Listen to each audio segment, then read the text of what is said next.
Et salut, Eh oui, c'est les tutos. on l'avait Allez, dit. avec Volvi, on s'est mis en mode review, on s'est mis en mode chill on the sand, et on va vous parler cartes.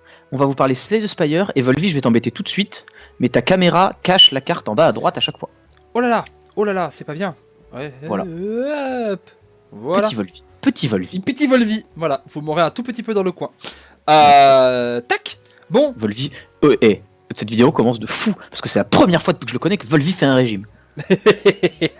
bon, les copains, on va review les cartes. On va toutes les noter. On va essayer d'avoir une notation sur 10. Et ce qu'on va essayer de faire, c'est de noter la carte euh,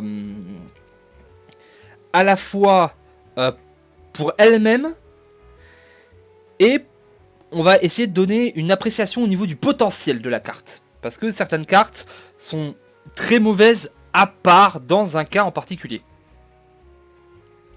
Donc ça, on en parlera. On est parti ? Voilà. Eh ben oui, si vous aimez nos reviews de cartes, c'est le moment. On va faire dans un premier temps la review de toutes les cartes, et à la fin, on finira avec les builds possibles, et du coup, quelles cartes vont dans quelle build, et quelles sont les cartes maîtresses, un petit peu. Yep. Voilà. On va essayer d'aller beaucoup plus vite que ce qu'on fait sur les Carterstone, parce que forcément, alors Et il y a parce que moins à aussi, dire. il n'y a pas forcément de l'esprit de nouveauté, et de etc. Voilà. Du coup, défense. Et Voilà. frappe. On fait défense et frappe en même temps. C'est les cartes de base, vous les avez quand vous commencez le jeu. C'est exactement dans Hearthstone l'étalon de valeur de Slay the Spire. C'est des cartes qui, quand vous les améliorez, sont correctes. Mais voilà, vous y attachez pas trop. Frappe a une notion un peu particulière parce qu'elle rentre dans un build avec la carte frappe parfaite qu'on verra plus tard. Mais sinon voilà, on vous les donne au début, faut faire avec. Voilà, c'est pas très bien, c'est souvent des cartes que vous allez sortir, mais c'est normal, c'est les cartes du début. Heure qui inflige 8 dégâts et applique 2 de vulnérabilité. La vulnérabilité, c'est très fort. Peut y avoir des trucs qui marchent très bien avec la vulnérabilité. Le problème, c'est que ça coûte un peu cher par rapport à ce que ça fait. Et c'est une carte qui est vraiment pas bien si vous restez à 3 mana, en fait. Oui. Si vous avez 4 mana, si vous trouvez un moyen d'avoir 4 mana par le Sozu, le Blob, Ou vraiment il faut quelque chose qui profite de la vulnérabilité, mais vraiment très fort si vous restez à 3 mana. Voilà, si vous avez la relique c'est la grenouille qui augmente. Voilà, c'est cool, mais c'est vraiment pas très bien tant que vous n'avez pas quelque chose en plus en fait. En fait, c'est pas une carte sur laquelle vous allez construire, c'est une carte d'opportunisme. Si on vous donne plein de trucs qui vont avec la vulnérabilité, vous allez garder votre heure et en faire des choses. Sinon, c'est vrai qu'elle rentre pas dans beaucoup de builds et que très souvent, au fur et à mesure que les donjons avancent, c'est le genre de carte qu'on va enlever du deck. Comparé aux cartes non basiques, c'est-à-dire défense frappe, qu'a le voleur, heure c'est quand même discount, hein, donc c'est pas ouf. Oui. Colère. Pour 0, ça inflige 4 dégâts, c'est pas bien du tout. Colère, je déteste cette carte. En fait, c'est l'autre partie du texte qui est important, c'est qu'en fait, quand vous la jouez en une fois, mais dans votre pile de défausse, vous l'avez en 2 fois. Ce qui fait que quand le deck se mélange, il y a 2 copies de colère dans le deck. Le problème, c'est que du coup, vous allez avoir des mains où vos cartes, ce sera pour 0, inflige 4. Alors, oui, pour 0, inflige 4, ça coûte 0. Donc c'est bien, et ça peut rentrer dans des builds ultra spécifiques. Le problème, c'est que dans 95% des cas, c'est de la pollution, cette carte. Voilà, je vais le dire, en général, cette carte-là, elle est faite pour être jouée avec on parlera des reliques plus tard, mais les Ninja Tools, le Shuriken, le Kunai, des trucs qui font des trucs avec plein d'attaques, parce que ça coûte 0, ça fait une attaque de plus. Ouais, mais c'est une attaque dégueulasse. C'est une carte de base. Il y a beaucoup moins de bonnes pioches accessibles en Ironclad. On reviendra peut-être sur cette carte dans la vidéo sur les reliques, avec le build du coup qui est basé sur les reliques, donc du Shuriken et du Kunai. Très rapidement, le principe en fait c'est que vous ne draftez que colère et que de la pioche, et du coup en fait vous activez votre Kunai et votre Shuriken en boucle, et en fait vous jouez sur les bonus que ces reliques vous apportent. Voilà. Mais le problème, c'est que la carte en elle-même est mauvaise si cette situation précise n'arrive pas. Et c'est une situation très précise. Conflit. Conflit, c'est une très bonne carte. Alors, on va mettre un truc. Déjà, de base, quand les cartes frappent à 2 chiffres, il y a un petit bonus. Voilà. Là, ça De frappe base. à 2 chiffres pour 0. C'est vraiment excellent. Ça demande de faire un build qui est ultra agressif, où vraiment, pour le coup, on joue quasiment que des attaques. On ne va quasiment pas jouer de cartes défensives, parce que justement, on n'a pas envie d'avoir les défenses en main. On va essayer de jouer des cartes qui vont exaucer des choses de la main. C'est quelque chose de très situationnel, parce qu'il faut avoir le bon build de deck pour pouvoir jouer conflit. Mais La ça récompense reste est cool. une super bonne carte. Parce que même si vous avez 2 strikes, 3 défenses et conflit dans la main, vous allez faire vos 3 défenses et conflit à 14. Parce que C'est 2 c'est un peu plus de 2 frappes. De frappe écart. Voilà, donc c'est vraiment une très très bonne carte. Mais qui est pas simple à jouer. Voilà, après, en général, on a tendance à la classer dans les cartes opportunistes. C'est-à-dire que si on vous la propose et qu'elle va dans votre build, vous allez évidemment la prendre. Après, la prendre quand on vous la propose sur le premier monstre du donjon, ça peut être un peu compliqué. Ouais. Mais voilà, quand ça rentre dans le build, n'hésitez pas, prenez-la. Voilà, du coup j'avais dit qu'on allait faire des notes, bon on va pas en faire du tout parce que je me rends Non, compte que non. c'est totalement débile. Coup de boule pour 1 ça inflige 9. Son effet est autant un défaut qu'un avantage, parce que ça remet la carte sur le dessus du deck, c'est à la base, notamment on parlera après d'une autre carte où il faut la jouer beaucoup de fois, mais c'est une bonne carte. Quand vous avez une carte maîtresse, quand votre attaque est basée sur une carte maîtresse, et on va le voir dans les archétypes, il y a plusieurs builds du guerrier qui sont basés sur une attaque en particulier. Oui. Coup de boule, c'est excellent quoi. En fait, ça permet d'avoir des gros decks, mais pas forcément d'avoir besoin de beaucoup de pioches. Parce qu'une fois que vous avez la carte maîtresse et coup de boule, vous pouvez le faire en boucle. Et il y a un combo qu'on verra plus tard, qui est excellent dans le premier donjon. C'est qu'en fait, vous prenez n'importe quelle carte qui coûte très cher, enfin qui tape très fort, coup de boule, et la carte qui devrait être à la fin qui s'appelle offrande, et qui en fait donne du mana et de la pioche. Et du coup, ce qui fait qu'en fait, dans le même tour, vous allez faire 2 fois votre grosse attaque. Et du coup, ça permet de one-shot quasiment n'importe quel monstre du premier donjon qui n'est pas un élite. Voilà, donc Pour donner un exemple d'utilisation de coup de boule. ouais, c'est vraiment une bonne carte. Coup de tonnerre, j'aime pas du tout, je ne la prends jamais. 4 dégâts à tout le monde, c'est pas assez bien. La vulnérabilité En fait, de 1. c'est un peu bête, mais ils ont coupé Heure en 2. Le fait de faire la vulnérabilité à 1.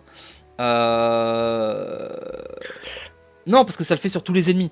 Donc, oui, du coup, oui, mais t'as 2 vulnérabilités chez Heure, donc bon, t'as l'avantage d'aller sur tout le monde. C'est une carte qui en fait est très situationnelle, mais qui peut être très forte dans certains builds. Vous le voyez, 2 cartes à droite, il y a enchaînement. Donc voilà, ça va aller dans ces builds-là, en fait, dans les builds un peu zone, qui du coup en fait sont des builds qui vont chercher à battre les groupes de monstres. Donc quand par exemple vous voyez que le boss, on en parlait dans la première vidéo un peu podcast, un peu introduction. Quand le 3e boss, c'est le boss avec les cocos, donc il y a du monde, ou quand vous savez que c'est des boss qui font des invocations régulières, quand vous savez que c'est des boss qui peut-être sont par 2, des fois il y a des builds qui se tapent en zone, et du coup coup de tonnerre permet de mettre tout le monde vulnérable et donc de taper plus fort. Mais là encore, c'est comme conflit, il faut qu'on vous ait proposé les cartes, il faut que vous ayez décidé de commit sur ce build, et il faut que coup de tonnerre arrive à ce moment-là. Ça fait beaucoup. Moi, c'est une carte que je prends jamais. Cri de guerre, ça pioche une carte, vous placez une carte de votre main sur le haut de la pioche, c'est correct, parce qu'en fait... Ça cycle, ça coûte 0, c'est bien. Si ça coûtait 1, ce serait terrible. Ça vous enlève une carte de la main en fait, littéralement, mais... Non, ça remplace une carte. Oui, mais le truc c'est qu'au lieu de piocher une autre carte, tu pioches cri de guerre. Oui, d'accord. Comme tu mets une carte sur le dessus, tu payes le cri de guerre, d'accord. Voilà, tu payes le cri de guerre. Ça devient totalement pété quand vous l'améliorez, parce que du coup c'est piocher 2 cartes et mettez une main sur le haut de la pioche. Ça permet vraiment de choisir ce que vous faites. En fait, c'est jamais perdu. Un peu comme l'explication de coup de boule, où en fait une fois que vous avez joué l'autre carte, vous faites coup de boule pour la récupérer et la jouer le tour d'après. Cri de guerre, en fait, ça permet, quand vous avez toutes vos meilleures cartes en main, de les séparer sur 2 tours en fait. C'est-à-dire que vous faites cri de guerre, vous prenez la carte d'après dont vous vous fichez, vous remettez une partie des cartes importantes sur le dessus pour le prochain tour, et du coup vous faites la première moitié de vos attaques importantes sur ce tour, et le tour d'après quand vous avez récupéré votre mana, vous faites l'autre moitié. Notamment sur des builds où, comme il n'y a pas de limite de cartes, vous voyez genre vous descendez un coup en bas et gauche ou droite, frappe parfaite et lame lourde, qui sont 2 cartes maîtresses qu'on va voir tout à l'heure, vous allez en jouer plusieurs dans le deck. Et quand vous êtes encore à 3 mana, et des fois même à 4 mana, quand vous en avez 2 dans le deck et que vous avez les 2, vous faites cri de guerre, vous en remettez une des 2 pour le tour d'après, et puis vous les enchaînez quoi. Ça permet ce genre de choses. Enchaînement, ça tape à 7 tous les ennemis, c'est une bonne carte tôt dans la partie, ça permet de faire des dégâts sur de larges groupes. C'est vraiment bien en build de force, comme tous les trucs qui frappent plusieurs ennemis ou qui frappent plusieurs fois. Donc s'il y a 3 ennemis ou 4 ennemis, Voilà. vous allez faire les dégâts sur tout le monde. Le, C'est pas le mieux, c'est pas le mieux, on le verra tout à l'heure. le problème, voilà, le problème de la carte, c'est surtout qu'en fait, très souvent, les boss et les élites, c'est du 1 contre 1.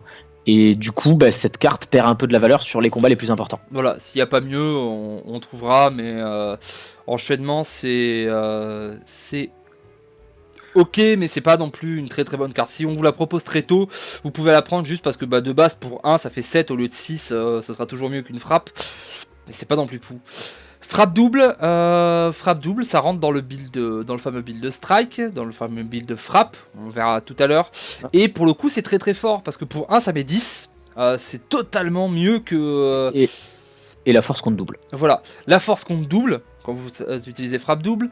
Sur les trucs où il faut mettre un certain nombre d'attaques dessus, comme les oiseaux, Voilà. ça met 2 frappes, donc ça met 2 attaques, donc c'est ça cool. marche sur les créatures. Par exemple, les reliques qui demandent d'utiliser un certain nombre d'attaques, ça ne marche pas. Voilà, parce que c'est jouer le nombre d'attaques. Mais par contre, faut faire attention parce que sur des ennemis qui ont par exemple des épines, vous allez prendre 2 fois les dégâts. C'est le petit défaut de la carte.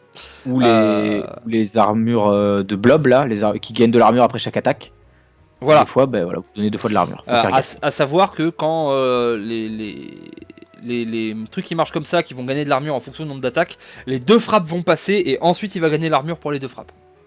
Voilà. Donc voilà, frappe double, c'est vraiment, moi c'est une de mes cartes directes quand on commence les parties. Voilà. C'est une excellente carte de début de partie, tout simplement parce qu'elle rentre dans beaucoup de builds possibles et que au pire ça tape à 10 et taper fort au début c'est jamais perdu. Voilà. Frappe du pommeau. Excellente carte. Voilà, c'est un petit peu, avec la frappe double, ça fait partie des meilleures cartes de début. Infliger 9, piocher une carte. De façon générale, il n'y a quasiment aucune carte de pioche qui est mauvaise dans ce jeu. Voilà. C'est toujours très bon la pioche. Dans tous les jeux de cartes, la pioche est bonne. En plus, vous avez plus de dégâts qu'une frappe. Genre, c'est strictement meilleur que frappe. Et dans les decks qui ont besoin de beaucoup cycler parce qu'ils reposent sur des cartes maîtresses ou sur la répétition des cartes, frappe du pommeau est parfaite. Et sa version améliorée pioche 2 cartes. Et typiquement, en fin de run, si vous avez réussi à gagner du mana, si vous êtes à 4 ou 5 mana, ça permet de faire des tours complètement monstrueux. C'est une super bonne carte. Oui, c'est peut-être une des meilleures cartes du guerrier de fer. Non, c'est pas ça. C'est le soldat de fer. Soldat de fer. Frappe parfaite. Alors voilà, frappe parfaite, la première carte dite maîtresse sur laquelle on peut tourner un build. Comme vous voyez, c'est 6 dégâts, 2 dégâts supplémentaires par carte de frappe. 3 quand c'est amélioré. C'est que 3, je pensais que c'était un peu plus. Non, non, c'est 3 supplémentaires. C'est que 3. Donc voilà, il faut remplir votre deck de strike. Moi je l'aime beaucoup, c'est très correct. Parce qu'il faut bien comprendre que de base, vous commencez avec 5 frappes dans le deck. Hein, voilà, donc de base la carte fait 16. Voilà, de base la carte. C'est pas énorme. C'est pas énorme, on est d'accord. 16 pour 2, c'est pas énorme, mais c'est déjà mieux que pas mal de cartes qu'on voit autour. Hein, L'âme lourde sans force, ça fait 14. 2 strikes, ça met 12. C'est déjà un power-up, donc ce sera jamais mauvais. Mais plus vous allez rajouter des strikes, donc frappe double, frappe de pommeau, frappe sauvage qu'on va voir juste derrière, ça va la booster à chaque fois. Et vous pouvez vraiment arriver à des moments où votre frappe parfaite, elle va mettre des 50, elle va mettre des 60. Et quand vous en avez 2-3 et qu'à chaque fois que vous en piochez une, c'est 60 dans la tête d'un boss, ils tiennent pas très très longtemps. Voilà, et on l'a vu un peu avant, mais surtout, il y a des très bonnes cartes de frappe en fait. Voilà. Vous pouvez faire un deck avec frappe double, frappe du pommeau, frappe parfaite. Juste ça. En fait, ce qui rend la carte intéressante aussi, c'est que les cartes qu'elle demande de mettre dans le deck ne sont pas mauvaises. Voilà. Vous pouvez les choisir et il y a assez de cartes avec marqué frappe dessus pour avoir le choix. Et c'est ça qui fait que le build a un intérêt. Tout à fait. Frappe sauvage, c'est peut-être la moins bonne strike, à part dans une situation, on va s'expliquer. Pour 1, ça fait 12. Ok, pour 1, ça fait 12. Super. Alors, voilà, pour 1, ça fait 12, déjà, on s'intéresse. On s'intéresse. En gros, c'est pour 1, ça fait une strike 2 fois. Ça fait double frappe, oui. Et pas frappe double, bien sûr. C'est même plus fort que frappe double. Donc, en fait, pour faire simple, en soi, c'est la carte qui, sans condition, tape le plus fort. Voilà. Pour Par contre, le gros problème, c'est que ça met une plaie dans votre pioche. Les plaies, c'est des statues qui sont en fait juste des cartes injouables. Et du coup, c'est la définition de la carte morte. Voilà, vous allez piocher des cartes mortes. Ce qui fait que frappe sauvage, si vous mettez trop de frappe sauvage, vous n'allez pas vous en rendre compte. En fait, votre frappe sauvage, elle va vous carry sur les mobs normaux. Parce que vous allez être là, genre, haha, pam, pam, je te mets des grands 12 et mes frappes parfaites. Ouais, d'accord. Vous arrivez au dernier donjon, au deuxième donjon, quand les mobs ils commencent à avoir des PV, dès que ça commence à arriver dans les 60-70 PV, c'est moins marrant déjà. Vous mettez frappe sauvage, frappe sauvage, frappe sauvage, vous avez fait des dégâts et tout, le boss il a moitié vie, vous avez fait 2 tours, vous avez mis vos frappes sauvages, ouais d'accord. Mais maintenant vous commencez à avoir 6 cartes, 7 cartes, 8 cartes mortes dans votre deck. Vous allez avoir des mains mortes. C'est... faites le combat contre les 3 élites au début. Et imaginez que les cartes elles restent tout le temps. C'est à chaque fois que vous faites une frappe sauvage, c'est comme si un hébétement restait tout le temps dans votre deck. Donc c'est une catastrophe. Mais, parce qu'il y a un mais, cette carte, on va pas dire que c'est une mauvaise carte, parce qu'il y a une carte qui joue les plaies. Voilà, une carte qui dit vous pouvez jouer vos statuts, et vos statuts ils sont exhaust, donc ils sont retirés de la partie. Donc ça c'est vachement bien, parce qu'effectivement ils vont vous tuer une draw, mais pas plus. Ils vont pas revenir et vous tuer une draw à chaque tour de deck, ce qui est déjà énorme. Et il y a encore mieux, il y a une carte qu'on verra tout à l'heure, qui fait piocher quand vous piochez une plaie. C'est-à-dire qu'à chaque fois que vous allez piocher une plaie, en fait vous allez remplacer la carte par une autre carte. Donc ce n'est plus des draws mortes. Voilà. Bon après il y a quand même la limite de 10 cartes en main. Voilà, quand vous arrivez à 10, vous arrêtez de piocher. Voilà, il y a la limite de 10 cartes en main, mais normalement vous devriez y arriver peu souvent. Donc frappe sauvage, c'est pas une mauvaise carte, mais faites attention, ça peut vous tuer des runs. Voilà. Lame lourde, un des MVP, on va le dire. C'est la carte qui a fait que Volvier est en ascension 15 sur le soldat. Voilà. Lame lourde, comme vous voyez, c'est 14 de dégâts, la force à lame lourde est multipliée par 3, par 5. Quand votre lame lourde est améliorée. Pensons juste, on va le voir tout à l'heure, il y a des cartes qui pour 1 donnent plus 3 de force. Ça veut dire que pour 1, vos lames lourdes améliorées font plus 15 de dégâts. C'est beaucoup. Voilà, c'est énorme. Avec toutes les manières qu'il y a de gagner de la force, en général vous allez à monter beaucoup plus de force que ça. C'est simple d'arriver à... J'allais dire 20, non, c'est pas simple d'arriver à 20, mais d'arriver à 10 de force, c'est ok. Sur des combats de boss, arriver à 10-15, c'est vraiment pas chaud. Voilà. Et quand vous allez multiplier ça par 5, et que peut-être que votre adversaire va être vulnérable, ou que vous allez avoir quelque chose qui va doubler votre frappe, comme un stylo ou un Necronomicon, votre lame lourde, elle va arriver, et ça arrive souvent, on a dû le montrer sur un ou deux runs, il y a la lame lourde qui fait, 180, plume, t'es middle life, tour d'après vous piochez l'autre lame lourde, 180, allez, rentre chez toi, là-bas. C'est voilà, très souvent, en fait, à partir du deuxième donjon, la lame lourde peut faire du 3 chiffres. Voilà. À savoir que ça coûte 2, donc ça coûte cher. Donc quand vous jouez un build avec lame lourde, le mana, toutes les reliques avec mana vont être très très très value. Il faut avoir du mana. Et il y a un autre truc aussi, c'est qu'il faut avoir aussi, avec lame lourde, un petit peu de PV, parce que très souvent, vos premiers tours vont être dédiés à faire de la force, et donc il va falloir être capable d'encaisser un petit peu. Voilà. Manchette. Infliger 12 de dégâts, appliquer 2 de faiblesse, c'est une carte qu'on ne prend jamais. Ils auraient pu l'appeler chaussette.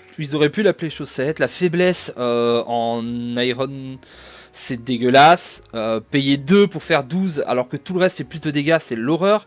Pour mieux tanker, si vous faites un truc très défensif, on va le voir, il y a des trucs faits pour que vous ayez plein d'armure et qu'en fait, la faiblesse, vous regardez le mec et vous faites ouais, c'est pas grave. Soit faible ou pas, et en fait, et l'autre problème aussi, c'est que infliger des dégâts et appliquer de la faiblesse, ça ne va pas ensemble. Si tu joues un build défensif, tu veux des cartes qui donnent de l'armure, pas des cartes qui font 12. Je m'en fous de faire 12 en build défensif. Voilà, balayette, ça inflige faiblesse et ça fait de l'armure, c'est une bonne carte. Voilà. On verra, on n'est pas d'accord. C'est des cartes de silencieuses. Voilà. Alors, même pas mal, très bonne carte. Voilà, c'est la frappe de pommeau défensive en fait, tout simplement. C'est la frappe de pommeau des builds défensifs. Frappe de pommeau c'est dans les builds agressifs, même pas mal c'est dans les builds défensifs. 8 d'armure c'est une défense améliorée. Quand cette carte est améliorée c'est 11 d'armure. 11 d'armure c'est pas négligeable du tout. Non. et piocher une carte, ben, les builds défensifs ils sont quand même dépendants de bien piocher. Parce que autant en build agressif, tu peux peut-être te permettre de sauter un tour, d'avoir une mauvaise main un tour. Mais un build défensif, ben non, c'est une synergie complète du deck. Tu ne peux pas te permettre d'avoir des mauvais tours. Et donc, des cartes qui défendent et qui piochent, c'est le feu total dans les builds défensifs. C'est le feu, c'est vraiment bien. De toute façon, c'est de la pioche et fait plus d'armure qu'une défense. C'est une défense améliorée toute seule. Hein. C'est fait plus d'armure qu'une défense. Remplace la carte. Ok, d'accord, je prends. Projection, ça n'a aucune valeur si vous ne jouez pas un deck full armure. C'est une carte maîtresse. Voilà, c'est au même titre que l'âme lourde et frappe parfaite. La différence, c'est que celle-ci, il faut commit. Voilà. C'est le deck entier est là pour elle. Le gros avantage de cette carte, c'est que quand elle est améliorée, elle coûte 0. Et donc, elle ne gêne absolument pas la phase défensive, puisqu'elle coûte 0. C'est une carte maîtresse, oui et non. Je suis d'accord, c'est plus le finisher d'un deck. C'est-à-dire que si vous avez le deck ultra défensif, en fait, vous n'avez pas besoin de projection au début. Et c'est quand vous aurez une projection à un moment. C'est-à-dire que prendre projection en premier alors que vous n'avez pas un deck ultra défensif, c'est pas bien. Mais une fois que vous avez eu peut-être, on va montrer, des barricades, des trucs qui font de l'armure, des gros trucs, etc. Et ben là, quand on vous propose... Même 3-4, même pas mal. Oui, et voilà. Ensuite, voilà. On vous propose projection, vous faites ah oui, d'accord. Ok, ça y est, j'ai un moyen de tuer. Parce qu'à un moment, il faut tuer. Voilà, regardez vos matchs en fait. Quand vous voyez que régulièrement les monstres ne transpercent pas votre armure, c'est souvent que projection c'est une très bonne carte. Voilà. Protection, gagner 5 d'armure, améliorer une carte de votre main pour le reste du combat. C'est très moyen de base. Pour celle-là, Volvi, je pense que tu peux cocher voire amélioration. Voilà. Parce que cette carte, là, on parle de la carte. Maintenant, on parle de la carte. Cette carte-là, quand vous la prenez, la première chose que vous faites, c'est il est où le prochain feu ? Voilà, il faut améliorer cette carte. Cette carte, si vous la prenez, il faut commit et l'améliorer. Tout simplement parce que améliorer toutes les cartes de votre main, c'est péter. En fait, il y a tellement de choses. Vous allez voir, dans le guerrier comme le soldat d'ailleurs, ils ont tous les deux un avantage. Dans ce jeu, c'est très bien fait, c'est que la pioche coûte souvent 0. La majorité des cartes de pioche pure coûtent 0. On a vu cri de guerre. Tout à l'heure, on verra 2 cartes qui coûtent 0 et qui piochent 3 ou 4. Une carte qui améliore toute ta main alors que la pioche coûte 0. C'est du pain béni. En fait, cette carte peut faire en sorte qu'un deck que vous ne comprenez pas devienne très fort. Juste parce qu'elle est là et que vous l'avez à tous les tours. Voilà, c'est vraiment une très très bonne carte. Quand vous avez la bouteille qui permet de choisir une compétence à commencer, en général, si vous l'avez en amélioré, c'est elle que vous prendrez. Voilà, c'est une carte qui est dégueulasse. C'est vraiment une mauvaise carte. Sauf si vous l'améliorez. Volvi, tu me permets une métaphore parce que j'ai la métaphore. C'est le Magikarp de Slay the Spire. Ouais. C'est une très bonne métaphore. Ça c'est Magikarp, la version améliorée c'est Léviator. Voilà. C'est vraiment ça, c'est le Magikarp de Slay the Spire. On passe à la suivante parce qu'elle est bien. Ouais. Ravage, jouez la prochaine carte de la pioche, puis elle s'épuise. S'épuiser, c'est donc qu'elle est retirée du jeu. C'est exactement pareil que protection. Pour 1, c'est de la merde. Quand vous l'améliorez, ça coûte 0. Voilà, vous jouez une carte gratuite, ça peut vraiment accélérer, c'est vraiment une bonne carte. Souvent, c'est une excellente carte contre. Si vous avez prévu de faire beaucoup de petits combats, parce que c'est rare que les petits combats durent longtemps. Contre les boss et les élites, c'est une carte qu'il faut jauger avec beaucoup de parcimonie. Voilà. Parce que des fois ça vous gagne des matchs et des fois ça vous en perd. Parce que contre les petits mobs, mettons, je prends un exemple, vous avez un build de lame lourde. Contre les petits mobs, un coup de lame lourde, le match est terminé. Voilà, le mob il est assommé, il rentre chez lui, merci, bonsoir. Par contre, contre des adversaires qui ont 300-400 PV, le ravage, vous voulez faire l'inverse. Vous voulez faire sortir des cartes qui ne sont pas lame lourde pour que votre lame lourde vous l'ayez le plus souvent possible. Donc en fait, c'est une carte qui peut être très forte dans plusieurs situations, mais qui inversement peut aussi être très mauvaise dans plusieurs situations selon comment on l'utilise. Et c'est une carte qui gagne une value énorme si vous trouvez l'œil de glace, qui vous permet de voir dans le sens dans lequel est mis votre deck. Voilà, vous connaissez tout simplement la carte que vous allez utiliser avec le ravage. Du coup, votre ravage devient totalement starbé parce que avec votre draw ou pas, vous pouvez choisir si vous allez la retirer, si vous n'allez pas la retirer. Vous pouvez, avec cri de guerre, faire des combos et retirer par exemple des malédictions que vous avez dans votre deck avec ravage. Vous remettez une malédiction dessus, vous faites ravage, la malédiction elle s'en va, vous la piégez plus. Pour passer à la prochaine, c'est tout simplement une carte de skill. Voilà, c'est vraiment ça. Vague de fer, ça gagne 5 d'armure, ça inflige 5 dégâts. Grosso merdo, c'est les 2 cartes de base dans une. C'est vraiment bien. Dès que vous avez des bonus, En fait, c'est une excellente carte pour commencer en fait. Quand vous savez pas encore ce que vous allez faire avec votre build, ben ça fait tout en fait. Donc vous pouvez pas vous planter quand vous prenez ça, ça va partout. Pour vous dire, moi je suis un grand fan d'une autre carte c'est Daguet, c'est Cap et épée en silencieux. C'est pareil, ça fait un d'armure de moins, ça fait un dégât de plus, mais ça fait pareil. Et comme quand c'est amélioré, ça fait un d'armure de plus et un dégât de moins. C'est ça qui est rigolo. Les versions améliorées, ça s'inverse. Oui, donc Vague de Fer, c'est très très correct. C'est bon dans plein de builds. Tous les builds très agressifs, en fait, la kiff parce que vous n'avez pas besoin de jouer d'armure. Voilà. Et c'est une excellente carte contre, dans le premier donjon, l'élite rouge. Voilà. C'est peut-être la meilleure carte contre l'élite rouge. C'est une très très bonne carte. Si vous avez plein de Vagues de Fer, vous pouvez prendre des conflits et enlever vos défenses. Parce que du coup, Vague de Fer, ça devient les défenses. Mais c'est des attaques, donc vous pouvez jouer vos conflits. Il y a un build également, tout à l'heure on vous parlait des armes de ninja, les kunai et shuriken, vous pouvez faire un deck Vague de Fer en fait, et si vous faites 3 Vagues de Fer par tour, vous améliorez les deux, et donc vous gagnez 1 de force et 1 de dextérité, et donc au tour d'après vos Vagues de Fer font 1 de plus sur les deux catégories. Voilà, ça gagne des deux côtés des stats, donc Vague de Fer, c'est vraiment une carte correcte. C'est la polyvalence. En fin de donjon, ça sert pas à grand chose, on va pas se le cacher. Mais c'est très correct au début. Mais ça vous gagnera le premier donjon bien souvent. Vantardise, pour 0, gagner 2 de force à la fin du tour, perdez 2 de force, c'est très bien.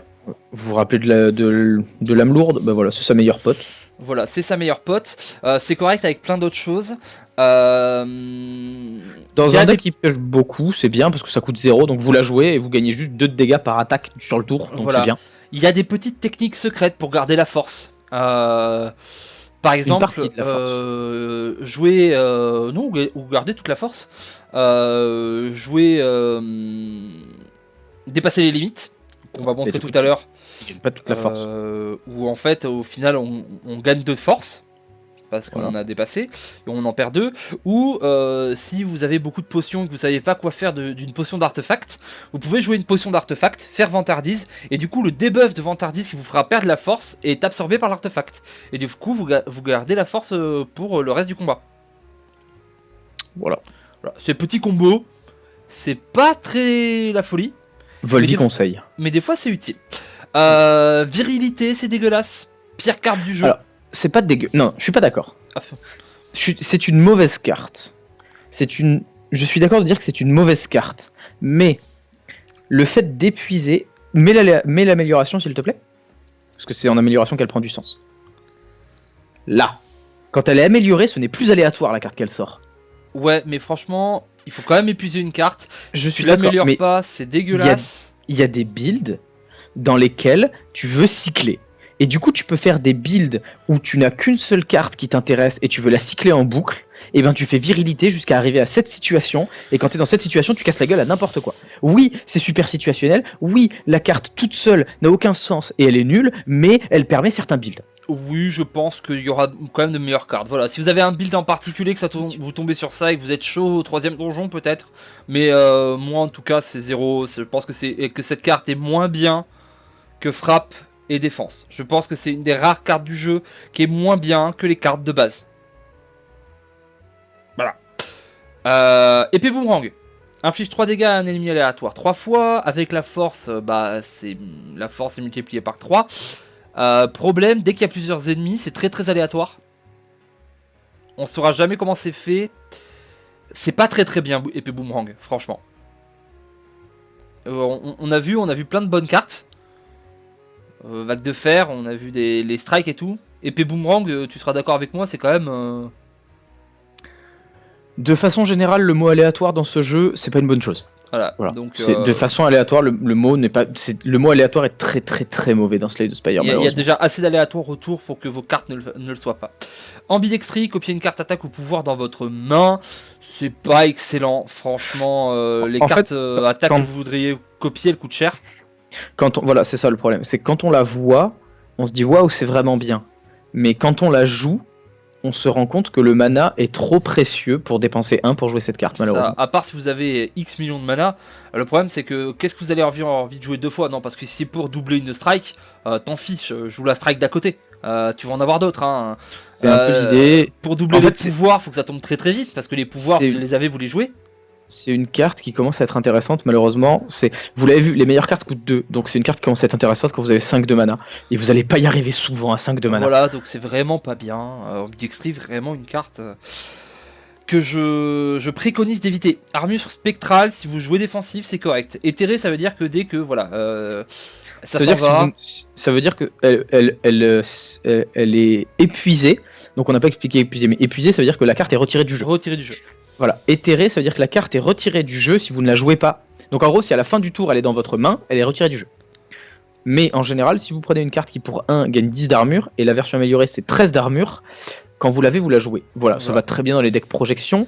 Ça peut aller extrêmement bien. Moi, c'est quelque chose que j'aime bien faire, c'est pas forcément fou, mais en fait, dans des decks qui reposent sur une carte, genre les lames lourdes, les choses comme ça, et du coup, en fait, le temps que vous fassiez monter la force, vous utilisez des cartes comme ça pour pas prendre trop de dégâts, en fait. Oui. Quand c'est des passifs, vous le verrez plus tard avec forme démoniaque, des choses comme ça, des choses en fait qui montent votre force sans que vous fassiez rien, vous mettez des cartes de défense le temps que la force monte, en fait. C'est correct, j'aime bien, mais carte éthérée, on va en voir d'autres. Moi, je ne mets pas plus d'une carte éthérée dans mes decks.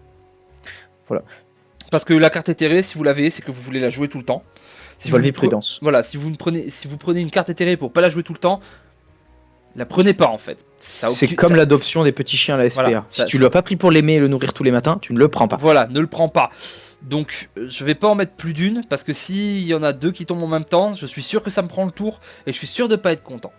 Barrière de flamme, ça coûte très cher, mais c'est pas très très bien, mais c'est bien dans le deck défensif. Dans un deck défensif avec barricade, c'est plein d'armure. Voilà, c'est le genre de carte, c'est un peu comme la lame lourde, la frappe parfaite et tout. C'est le genre de carte, faut l'améliorer. C'est quand on l'améliore, on monte à 16 et on inflige 6.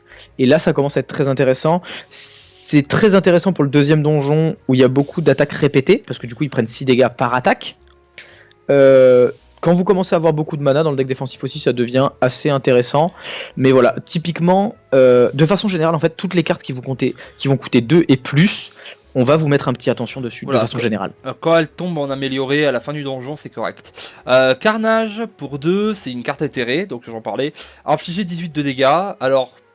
En tout début de partie, ça peut être correct, parce que ça inflige cher très vite. Pour moi, c'est la carte qui vaut 75 d'or en fait. C'est une carte, vous la prenez parce qu'on vous la propose sur vos 2 premiers combats, vous faites le premier donjon avec, et le deuxième donjon, vous allez chez un marchand, vous la sortez. Voilà, c'est pas forcé de la sortir parce que c'est quand même moins bien qu'une. Non, c'est pas forcé de la sortir, et puis ça s'éterre. Au pire, la carte va sortir au premier tour du jeu si vous la jouez pas. Mais c'est vrai que c'est pas une carte qui va vous faire le run entier. Mais c'est une très bonne carte pour le premier donjon. Voilà, donc c'est vraiment, voilà, si vous l'avez dans les 2 premiers combats, pourquoi pas, sinon après ça sert à rien. Honnêtement, j'ai fait un run avec, en amélioré ça monte quand même à 24, et honnêtement j'ai fait un run avec où elle m'a servi jusqu'à la fin, mais c'est vrai que au bout d'un moment, tu sens que quand tu commences à avoir beaucoup de force, beaucoup de reliques, etc., tu sens que c'est assez facile pour 2 mana au final de faire 18. Oui, ça devient assez facile au bout d'un moment. Tes strikes de base font mieux en fait, voilà. Parce que tu les frappes 2 fois et que ta force tombe. Charge imprudente suffisait vulnérabilité, infliger 9 dégâts, ça coûte 0, on s'en fiche, c'est pas bien, vous allez prendre plus de dégâts, c'est débile, voilà. Jouer conflit. Ça fait partie des cartes qui vont dans les builds où en fait si vous avez prévu de farmer les tout petits combats, le problème en fait c'est que farmer les tout petits combats avec des cartes moyennes, d'accord, le problème c'est que ça c'est une carte qu'il va falloir l'enlever à un moment parce que c'est une mauvaise carte et du coup c'est très très compliqué de la faire fonctionner. J'ai essayé une fois, c'est une mauvaise carte, je suis d'accord, mais on fait l'effort comme sur Hearthstone d'essayer de trouver. Tu te rappelles sur Hearthstone, moi je bâche les cartes et toi tu essaies de trouver des utilisations quand même. Ouais, et moi je fais ça sur Cité de Spire. Là il y en a plein, on n'a pas le temps. Charge imprudente c'est nul, si vous le prenez vous allez perdre. Vous voyez qu'on a bien inversé les rôles, il fait exactement ça. J'aurais pu dire ça sur Hearthstone. Non mais parce que celle-ci en plus c'est vraiment, il y a le nombre de fois où vous allez voir le boss et vous faites d'accord, donc si je prends une habilité, ah bah en fait je suis mort. C'est une carte qui donne létal à l'adversaire. Jouez pas cette carte. Combustion. On dirait moi quand on review les cartes voleurs. Ouais. Non mais de toute façon il y aura que des palaface, faites pas chier. Combustion, à la fin du tour, perdez 1 PV, infligez 4 points de dégâts à tous les ennemis. C'est un pouvoir, alors ça fait tout le temps. Honnêtement, la carte est correcte. Le truc en fait c'est qu'on en a pas besoin. On s'en fout. Perdre 1 PV tous les tours pour faire 4, c'est Le vrai tellement problème- bas 4. Le vrai problème de la carte c'est qu'on en a pas besoin. C'est vraiment dommage de dire ça, mais non, quand on te la propose et que tu regardes ton deck à côté, tu fais non, c'est bon, ça va en fait. Alors- Honnêtement, c'est la carte, cette carte là, je l'appelle non merci. J'ai Vous savez- jamais trouvé une seule raison de la prendre. L'amélioration en plus, c'est 5. Même pas elle monte à 6 la carte. Même pas elle monte à 6. Allez, vas-y, suivante. Non, suivante, arrête. Tu m'as saoulé sur Charles, tu passes à la suivante. Corruption, les cartes compétences coûtent 0, quand vous en jouez une, elles s'épuisent. Ça coûte 3, ça coûte une Allez, blinde, ça coûte 3 un tour. Attention, Volvi combo. Cette carte est pétée. Mais alors, pétée si vous Mais- avez une relique. Voilà. C'est Pas en n'importe fait, laquelle, hein. pas C'est n'importe une laquelle. relique. Oh non, c'est pas- Si vous avez une relique, Il y a une on en relique, donne c'est au début. la branche morte qui dit qu'à chaque fois qu'une carte s'épuise, vous mettez une carte aléatoire dans votre main. Main. Du coup, ce que ça va faire, c'est que votre corruption va rendre toutes vos cartes Compétence. compétences à 0. Donc vous allez jouer une carte. Si ça donne une compétence, vous allez la jouer. Si ça donne une compétence, vous allez la jouer. Si ça donne une compétence, vous allez la jouer. Et si ça donne une compétence, vous allez la jouer. Et en fait, vous pouvez faire un combo infini jusqu'à avoir une attaque et mettre des dégâts dans la tête. Forcément, qui dit qu'on joue corruption dit qu'on va essayer d'aller vite. Parce que l'idée, c'est qu'au bout d'un moment, vous n'avez plus rien pour vous défendre. C'est une carte qui est très dangereuse à jouer, mais qui est assez cool et qui peut très bien marcher dans certaines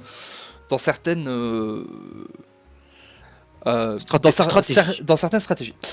Coup brûlant. Alors, c'est une carte maîtresse. C'est le copain des feux. C'est sûrement la moins bonne carte maîtresse. Alors, c'est la moins bonne carte maîtresse à court et moyen terme. Pour moi, c'est la meilleure carte maîtresse quand on te la propose au tout premier combat. Ouais, après, même au tout premier combat, je trouve qu'elle est moins bien que le reste. Mais Et ben moi, pour l'avoir montée au-dessus de 130, je te garantis que c'est une bonne carte maîtresse à la fin. Ouais, mais je trouve quand même que ça t'oblige à Non. partir sur un build. En fait, coup brûlant, c'est correct. Que déjà, si vous avez des trucs pour vous le remettre. Parce que vous allez en augmenter un coup brûlant. Et du coup, il faut le rejouer, ce coup brûlant. Il faut le remettre sur le dessus. Donc si vous n'avez pas des headbutts, votre coup brûlant, eh ben, ça va mettre trop de temps à revenir à chaque fois. Mais non, mais t'as pas forcément besoin de headbutt. Tu prends n'importe quelle carte qui pioche. Il suffit juste de rien accepter comme carte. Genre, tu peux faire un deck de 12 cartes dont il y a coup brûlant et 3 pioches. Et voilà. Oui, Et mais c'est tout. pareil, ce que je trouve un peu difficile à coup brûlant, c'est que vous êtes obligé d'aller au feu et de l'améliorer. Pour que ça devienne fort, il faut qu'elle soit plus 8, plus 9, quelque chose comme ça. Volvi fait la critique et ensuite moi je donne ce qui s'est passé dans mon run avec cette carte et que du coup depuis je le fais et ça marche très bien. Non, Vas-y. mais ça peut marcher. Mais le problème, c'est que vous êtes obligé de choisir un itinéraire, l'itinéraire avec le plus de feu. Vous pouvez pas faire autre chose, vous pouvez pas prendre trop de combats à côté, parce que si vous prenez trop de combats, vous allez devoir vous soigner, et que Ça, si c'est vous devez vous soigner... Voilà. C'est exactement l'inverse. C'est justement l'avantage du coup brûlant. C'est que tu peux faire beaucoup de combats. Ouais. Parce que le voleur, il a une relique qui rend 6 par match. Et à un moment, ton coup brûlant, eh ben, il one-shot. Et du coup, à un moment, dans le donjon, j'ai réussi à faire tout le deuxième donjon. Tant que c'est pas un élite et que tu es capable de le one-shot, ton coup brûlant, il dit inflige X te rend 6 PV. Oui, tant que c'est pas un élite, mais je veux dire, quand t'es sur le troisième donjon et que peux tu rencontres le Némésis, si ton coup brûlant il tombe pas au bon tour, ta vie elle est dure. Hein. Mais oui, mais ton but quand tu draftes coup brûlant, c'est que tu prends le maximum de feu et le minimum d'élite. Évidemment, c'est un risque. Et ce à quoi je te répondrai que quand tu prends Time Eater en dernier truc et que t'as fait un deck sur un en voleur, t'as instantanément perdu. Oui, et du coup, qu'est-ce que ça veut dire? Que tu vas plus jamais drafter KPEP? C'est pas exactement vrai, j'ai trouvé un truc dessus, mais voilà, on en parlera après. Mais un truc, t'as fait un argument de 4 minutes qui explique les raisons, les tenants, les aboutissants, t'as même fait un prêt à la banque, et moi par contre, ah mais t'as trouvé un truc. Non, mais en tout cas, va te faire cuire un œuf, laisse-moi parler de coup brûlant tranquille un petit peu. En tout cas, c'est une condition de victoire. Mais Merci. si vous l'avez pas dans les 3 premières cartes, ça sert à rien. Voilà, non, par contre, il faut commit. Faut l'avoir avant le premier feu. Une fois que vous avez coup brûlant, vous voyez coup brûlant, et vous faites ce qu'on appelle l'entonnoir. Je ne vois plus que les feux, je vais au feu, j'améliore. Et il faut pas avoir peur de perdre des PV, parce que vraiment, vous pouvez tomber dans une situation où vous allez... En fait, vos combats, vos combats vont être vos feux. Vos combats contre des créatures normales vont être vos feux. Vos combats vont vous rendre 6 PV. Voilà. À savoir qu'il y a quelque chose de très funky, c'est que si vous avez les cartes Là- qui améliorent dans la main, vous pouvez continuer d'augmenter votre coup brûlant. Et si vous avez la bouteille qui vous donne une attaque en main de départ, prenez ça. Voilà. Coup de pied sauté, inflige 5 dégâts. Si l'ennemi vulnérable gagnez un Elle est mana, gratuite. piochez une carte. C'est Elle est totalement gratuite. Il y a la même côté silencieux. C'est pas très bien. Il y a pas de très. Il y a moins de cartes qui rendent vulnérables du côté de chez le warrior, le soldat de fer. En fait, c'est surtout qu'elle coûte beaucoup plus cher. Voilà. Le silencieux a une carte qui le fait pour 0. Voilà, là, il faut avoir mis autre chose à côté. Coup de pied sauté, pas convaincu. Désarmement, l'ennemi perd 2 de force. Épuisement. Je l'ai jamais draft pour être très honnête. Alors, ça fait perdre de la force en perma à l'ennemi. Perdre un mana pour ça, c'est mieux qu'une défense en réalité. Si le combat dure si le combat dure plusieurs tours, s'il y a 3 attaques, c'est mieux qu'une défense. Avec la relique qui dit que c'est pas forcément épuisé, vous pouvez faire des trucs un peu débiles où vous allez la rejouer plusieurs fois et mettre moins 12, moins 13, 14, 15, moins 20 de force à un ennemi. Mais c'est très rare, donc c'est pas très bien comme carte, c'est souvent une carte qu'on passe. Enflammé, c'est un pouvoir qui gagne de la force, c'est vachement fort. C'est un des staples du build de force. C'est gagner 2 de force. Quand c'est amélioré, c'est gagner 3 de force. Que dire de plus? Voilà, c'est tout. Voilà, c'est C'est bien. pas top. Voilà, c'est bien. Ah non, mais enflammé, c'est vraiment bien. C'est vraiment bien, mais il faut jouer le build de force. Mais c'est un début de build de force. C'est par exemple, ça peut commencer à préparer votre augmentation de force inarrêtable avec une carte qu'on verra plus tard. Fortification, doublez votre armure. Voilà, si vous jouez défense, c'est la carte qui... Ça, c'est une condition de victoire. Hein. Si vous jouez un deck, on va voir barricade, etc., où vous ne perdez pas votre armure à la fin du tour, fortification, c'est une condition de victoire. Si vous montez une belle armure, quand je dis une belle armure, c'est allez 35, 40, ce qui se fait. Hein. Oui. Et que vous mettez une fortification dessus une fois, puis que vous le cyclez, vous le remettez par-dessus avec ce que vous pouvez, ou que vous jouez une carte pour faire 2 fois comme... pour faire 2 fois fortification, vous allez gagner plein d'armure et vous allez regarder le mob en mode oui, bah maintenant le problème c'est que j'ai 160 PV et ça continue de monter quoi. Tu peux plus me taper, désolé. C'est bien seulement dans le deck. Si votre deck c'est pas un deck barricade ultra défensif, ça vaut rien. Clairement. Voilà, sinon c'est bien. Hémokinésis, perdez 3 PV, infligez 14 de dégâts, j'aime pas du tout, je ne le prends jamais. Perdre 3 PV, c'est l'horreur. Alors oui, vous infligez 14, youpi, mais ça coûte 1 quand même. C'est un peu comme Carnage en fait, c'est une carte qui en tout début de run va vous apparaître très forte parce que vous dites je perds 3 PV mais je one shot la majorité des trucs, donc au final il me taperait à plus que 3. Le problème c'est qu'à partir du moment où vous arrivez sur des mobs qui ont 80, 90 PV, vous regardez comme ça et vous faites merde, j'ai pas envie de la jouer. Mais c'est ça, c'est à dire que sur les boss etc vous allez la jouer 3-4 fois, je veux dire notamment le premier boss, votre deck il cycle beaucoup, vous allez la jouer 3, 4, 5 fois, vous vous rendez compte des PV que ça perd au final. Ouais, trop dur. Alors oui, il y a des trucs qui font, quand vous prenez des dégâts, mais pour avoir essayé, c'est jamais très bien. Donc, hémokinésis, ignore la douleur. Quand une carte est épuisée, gagnez 4 d'armure. C'est dégueulasse, franchement. Alors, ça va dans le build corruption avec la branche. Oui, ça va dans le build corruption, voilà, il y a un build... Ah bah, excuse-moi, tu nous as fait un quart d'heure sur corruption, et là, ignore la douleur, qui est la deuxième carte qui va dans le build, t'es là en mode, non, c'est de la merde, allez, salut. Ouais, un peu de logique, s'il vous plaît. Oui, mais ça va, voilà, ça va dans un On n'est build... pas à la mairie de Gruissant, ici, on dit les vraies choses. On n'est pas à la mairie de Gruissant. C'est vraiment pas fou, parce qu'il n'y a pas tellement de cartes qui s'épuisent. En fait, il y a des reliques qui font mieux que ça. Ça, j'adore. J'adore. En fait, j'adore l'argument du mec qui il y a 10 minutes, il expliquait le build parfait pour cette carte. Et là, il fait ouais, il n'y a pas trop de cartes qui s'épuisent. En fait, tout ce qu'il va dire sur cette carte, vous pouvez le prendre et le mettre sur corruption. Mais corruption, c'est le feu. Mais en fait, le truc, c'est que corruption est nécessaire pour que Ignore la douleur marche. C'est-à-dire que pour qu'Ignore la douleur marche, il faut que tu aies Dead Branch corruption. Pour que corruption marche, faut que tu aies Dead Branch. Ignore la douleur, il faut que tu aies un truc de plus. C'est du coup, c'est encore une strat en plus. Donc forcément, c'est moins bien. Mais calme-toi. Mais tu- Mais calme-toi. Je te dis juste que ça va dans ce build-là. Je suis pas en train de dire que c'est la meilleure carte du monde. J'ai fait une blague sur l'Amérique Gruissant. Maintenant, tu passes à la suivante. Celle-ci, est-ce qu'on peut dire qu'elle est bien? Voilà, c'est ce dont on parlait tout à l'heure. Pour 0, tu pioches 3. Bon, ben voilà. C'est la pioche dans ce jeu, c'est pété. Hein. Alors après, vous pouvez plus piocher, faites attention, mais c'est pété. Hein, intensité, n'en prenez pas 4. S'il 2 vous c'est le plaît. grand max. Parce que sinon, vous allez vous retrouver avec des mains avec plein d'intensité dedans et en mode je peux en jouer qu'une. Vous êtes très très intensif. Je peux en jouer qu'une. Donc voilà, mais intensité c'est pété, donc prenez intensité. Intimidation, appliquez 1 faiblesse à tous les ennemis, épuisement. Prochaine carte. Honnêtement, quand on vous la propose en amélioré, c'est pas dégueulasse. Ça implique 2 de faiblesse pour 0. Très souvent, il y a des cartes que vous jouez jamais. Bon voilà, dans un deck qui pioche beaucoup, quand on vous la propose en amélioré, c'est pas dégueu, mais sinon la carte n'a pas vraiment d'intérêt. J'ai pas envie de remplir mon deck avec ça. La Mais qui t'a dit de remplir ton deck? On t'a dit de la mettre en une fois. Non mais sérieusement, Bah oui, c'est bah ça bonjour. remplit.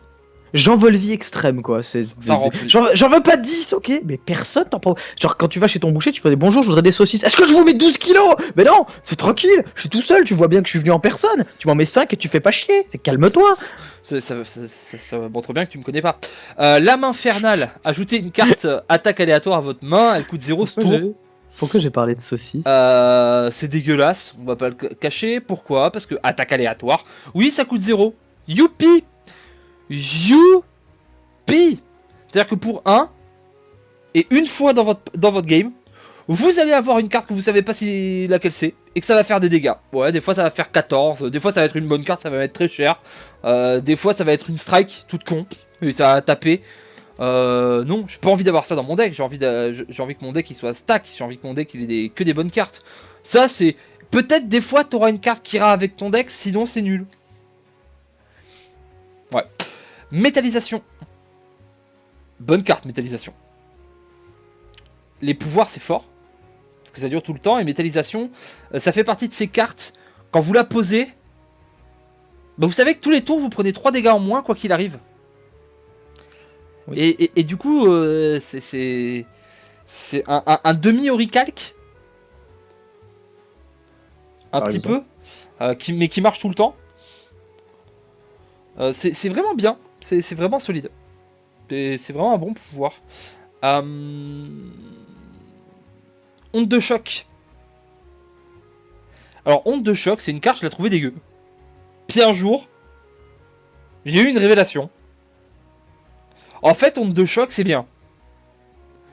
Parce que c'est 3 ou 5 quand c'est amélioré, faiblesse et vulnérabilité sur tous les ennemis.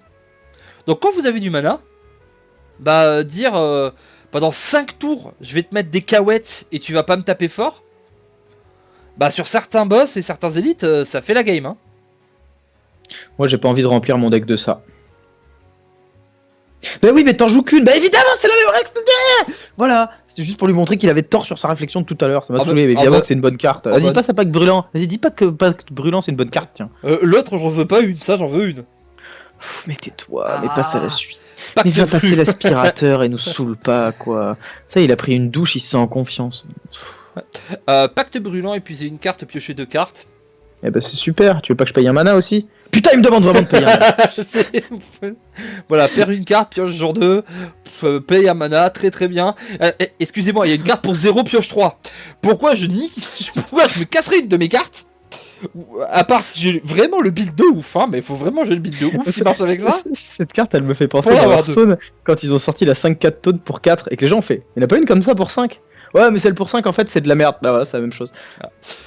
Préscience, une des bases du truc force. Hein. Voilà, pour 1, alors ça marche que si l'ennemi attaque. C'est un enflammé en tellement mieux. Voilà, mais c'est gagner 3 de force, 4 si c'est amélioré. C'est vraiment excellent. Vous allez le faire 1, 2, 3 fois et vous allez commencer à... Si vous le faites 2, 3 fois, si vous le faites 3 fois, normalement la game est finie. Vous avez 9 de force, vos strikes elles mettent des cahuètes, le mob il arrive, mais arrête de me taper. Donc vraiment c'est une des meilleures cartes du build de force, c'est incroyable. arrête de me taper. Alors rage, on a appelé les devs, pourquoi c'est pas un pouvoir? On s'est planté mais on peut plus le changer. Oui, Voilà. c'est ça, c'est Du coup, c'est de la merde. Je me dis, hey, c'est bien. Chaque fois que tu joues une garde d'attaque, tu gagnes de l'armure. Non, c'est une compétence. De quoi? Attends, pour Pardon, un, excusez-moi. pour un, ça fait rien. Il est bien votre jeu. Hein. Mais, Non, mais tu sais dans quoi ça serait bien? Compétence, vous l'avez raté. Tu sais dans quoi ça serait bien? Non, dans un build de Shiv dans l'autre classe. Oui, c'est vrai. On l'a vu, toutes les cartes maîtresses qui tapent fort avec le War, elles coûtent 12. Et là, ouais, bah attends, et oh. Et pour un. Attends, on te donne 3 mana au début du tour. Bah, tu fais quoi du 3ème mana? Bah, tu joues ça. Non, mais Voilà. imaginez, vous avez une défense, vous faites défense. Voilà. Il faut que vous jouiez 2 attaques pour que Rage soit mieux. Si Et votre attention, tour- c'est si la défense elle est pas améliorée. Hein. Ah oui, parce que sinon il en faut jouer 3. Voilà. Bon, allez, on passe à la suite parce que sinon je vais faire des blagues. Rupture. la Quand merde. vous fait perdre des PV, gagner 1 de force. C'est pas bien. Alors, vraiment, au moins c'est un pouvoir. Ça aurait pu être une compétence, ça aussi, ça aurait Ouais. rien changé pour le coup. Mais Non, voilà. Alors, c'est saccage. la moins bonne. Pour moi, c'est la moins bonne manière de gagner de la force dans le jeu. Voilà. Saccage, inflige 8 points de dégâts quand vous la jouez. Ces dégâts sont augmentés de 4 pour ce combat. Quand rappelez c'est amélioré, c'est de 8. Vous vous rappelez de coup de boule? Voilà. Il y a un build qui est basé sur saccage où on vide le deck et on met que des coups de boule et saccage. Un saccage. Notamment avec, dehors. la carte que je disais au-dessus là qui fait gagner de l'armure et qui épuise une carte. Ça va très bien dans les decks saccage. Et on fait et saccage, et saccage, et saccage, et saccage. Et au bout de 4-5 saccages, votre saccage il commence à bien craquer. Hein. En fait, c'est un autre. Tout à l'heure il y avait le coup brûlant. Bah, le saccage c'est le coup brûlant en game. Voilà. Ça aussi, si vous l'avez tôt, vous pouvez faire un build dessus et c'est très funky. Attention parce que moi j'ai fait l'erreur quand j'ai commencé. Avoir plusieurs saccages dans le deck, il ne se booste pas entre eux. Chaque Non. saccage a son propre compteur. C'est ça, donc avoir plusieurs saccages ça sert à rien. Il faut en avoir un et le jouer le plus de fois possible. Voilà. Saigner, alors je bois un petit coup, je te laisse parler de saigner, une bonne carte. On le verra plus tard. Il y a une carte qui s'appelle Voir Rouge qui dit à saigner dégage. Tu me saoules, tu dégages, tu sers à rien. En fait, dans. Ouais, mais il y a- saigner c'est combo avec rupture. Mais tais-toi, continue de boire, tu nous saoules. J'allais le dire en plus, j'allais dire ouais, du coup on peut voir un build avec les cartes qui donnent de la force quand tu perds des PV, etc. Le problème c'est que le principe d'un dungeon run, c'est que tu vas pas perdre des PV. T'es là pour gagner des PV, t'es pas là pour en perdre. Les mobs au bout de 4ème combat, ils tapent à 18 ces bâtards. Il y a des putains de chenipans de la forêt de jade qui arrivent font I'm firing my laser. Tu peux pas perdre des PV pour gagner un de mana, donne 5 de mana, ok. Il y a une carte, alors voilà, on en parlera après, mais il y a une carte, elle s'appelle Offrande. Offrande, elle fait tout d'un coup. Offrande, elle regarde saigner comme ça, elle fait ça va? T'as encore redoublé ta maternelle, toi? Et en plus, c'est une unco, hein. C'est même pas une carte commune. Hein. Bon, Allez, ça dégage. 100%, coûte Ça 1 de coûte moins 4. pour chaque perte de PV durant ce combat. Ça coûte 4. Alors ça coûte 4, mais Ça coûte 4. tu te fais toucher 4 fois, ce qui arrive souvent, ça fait 16 pour 0.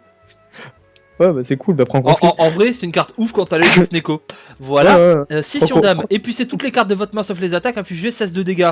Ah bah 16 pour 2 en épuisant toutes mes défenses, c'est vachement bien. Voilà. pas genre- Vous verrez, il y a une carte plus tard qui est exactement la même que celle-là, sauf qu'elle est bien. Sauf qu'on peut faire un build dessus. Second souffle, épuisez toutes les cartes de votre main sauf attaque, gagnez 5 d'armure par carte épuisée. Ça. Non, ça. Alors, si sur Dame ça coûte 2, c'est pas pareil. Mais ça peut être très bien dans un deck saccage. Voilà, ça peut être ok parce que justement vous enlevez vos trucs. Parce que ça coûte 1 en fait. Et vous, Voilà. vous Et voulez réduire l'autre le deck. différence aussi, c'est que en fait, le principe du deck saccage, c'est qu'il y a saccage pour faire les dégâts. Du coup, une carte qui donne de l'armure est mieux qu'une carte qui fait des dégâts. Voilà. Et puis il y a quelques builds à base de combos infinis où en fait on a envie de jouer ses cartes parce qu'on a juste envie d'épuiser tout son deck et d'avoir un deck qui fait moins de 5 cartes. Voilà. Et ça c'est. Sentinelle, c'est un bloc et ça gagne 2 de mana si vous épuisez. Donc voilà, si vous jouez le deck épuisé, Sentinelle c'est mieux que bloc, sinon ça sert à rien. Voilà, vous avez un deck avec plein de trucs qui épuisent, prenez Sentinelle. Non. Non. Souffle de feu, à la fin de votre tour, infligez un dégât à tous les ennemis par carte attaque jouée ce tour. Alors moi, hein, je suis bien content. Vol vite, s'il te plaît, calme-toi. Remonte un petit peu, s'il te plaît. Quoi? Remonte, vas-y, remonte. Fais-moi confiance, de temps en temps. Vas-y, remonte. Vas-y, stop. Tu mets ta souris à droite, s'il te plaît. C'est la gauche, mais bien tenté. Stop.